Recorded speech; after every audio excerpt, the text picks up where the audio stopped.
Opposition parties की जानिब से अदम एतमाद के हवाले से दावे मुसलसल किए जा रहे हैं कि हमारी तैयारी है, किसी वक्त भी ला सकते हैं, 24 घंटे में भी ला सकते हैं, 48 घंटे में भी ला सकते हैं, लेकिन अदम एतमाद के लिए नंबर्स वो कहाँ से आएंगे और कितने नंबर्स इनके साथ हैं उसका जवाब अभी वाज़ेह नहीं मिलता। जब तफसील पूछने की कोशिश करते हैं तो बताया ये जाता है कि अगर ये राज पहले अफशा हो जाए वक्त से तो जवाबी तौर पर दूसरा फरीक जो है, हुकूमत वक्त जो है, वो इक़दामात कर सकते हैं, ऐसे बंदे गायब हो सकते हैं, आगे पीछे कुछ किया जा सकता है, स्पीकर कुछ ऐसा कर सकते हैं कि पूरा प्रोसेस डिरेल हो जाए।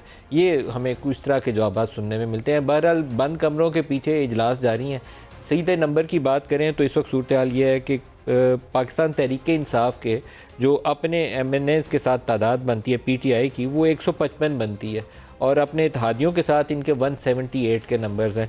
और इसी तरीके से अगर अपोजिशन पार्टीज़ की बात की जाए तो उनके 162 टोटल तादाद बनती है और उसमें से 84 PMLN के पास हैं, 57 पीपल्स पार्टी के पास हैं, 15 वो मजहबी जमातों का ग्रुप है। और इसको अगर थोड़ा सा एक्सपेंड कर लें, अगर काफ लीग में से या MQM में से कोई अपना इरादा बदले, जो अभी तक बज़ाहिर खुल के कोई भी सामने नज़र नहीं आया, तो फिर ये नंबर्स रेशो चेंज हो सकती है। लेकिन इस वक्त दावा ये है PMLN का ख़ास तौर पर कि पाकिस्तान तहरीक इंसाफ के अंदर से 15-16 MNAs जो हैं वो इनके साथ हैं और चंद एक जो हैं 4 से 5 वो पाकिस्तान पीपल्स पार्टी के साथ हैं।